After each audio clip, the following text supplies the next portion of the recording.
In this video, I want to talk to you about the first level of Maslow's hierarchy of needs. Now, here's an illustration right here of what it looks like, and you can go on the internet and see this all over the place. I'll do the other levels. I'm just going to do level 1 here today.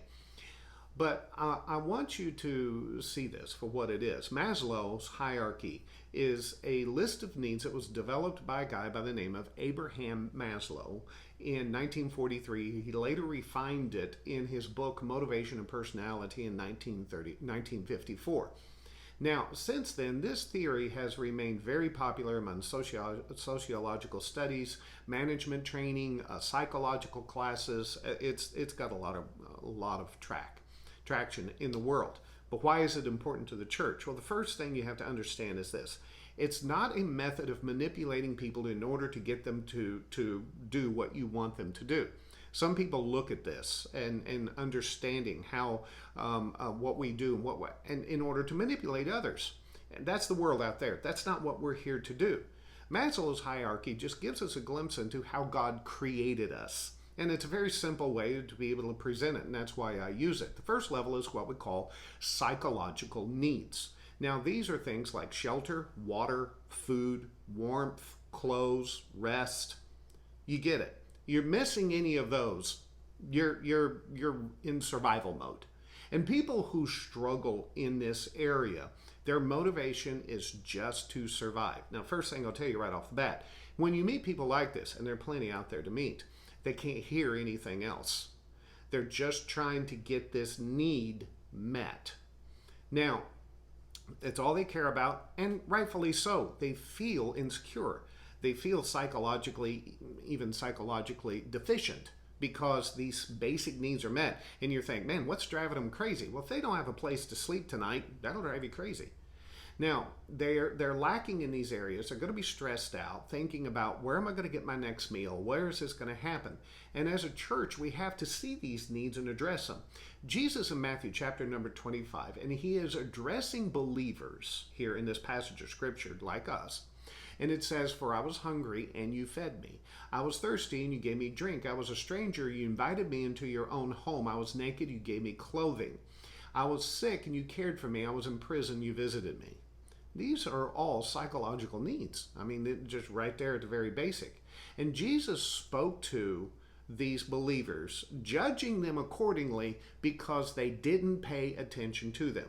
Now, a word of maybe a warning or just a note here. A lot of churches believe that this right here is the whole of the gospel, that everything should be about meeting these needs.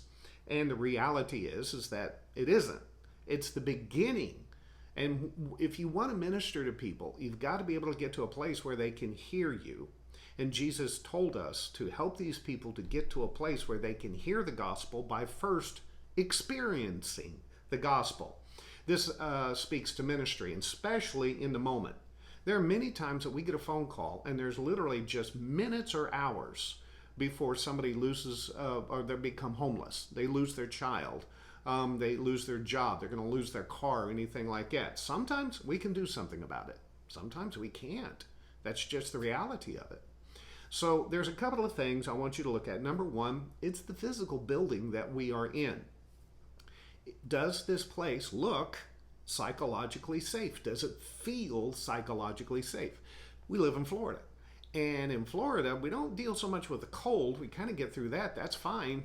But whenever we're in the middle of summer and the air conditioning goes out, people don't feel safe. That's why it's so important. People say, well, you just sweat. You just get right through it. No, it communicates that we are in survival mode. And if we look like we're in survival mode, dirty, unkept, cluttered, broken, then we are not communicating to people that this is a place where they can feel safe. And then secondly, we look at people. It's a place where people can meet and they don't have to wonder about the risk of engaging us. If we present ourselves as a people and as a church who are on the brink of failure and falling apart, everybody else is going to run away from us. We have to present ourselves as a people who are not in a survival mode. Now, it doesn't mean we're perfect. Doesn't mean that we don't have struggles. And most people are understanding of that.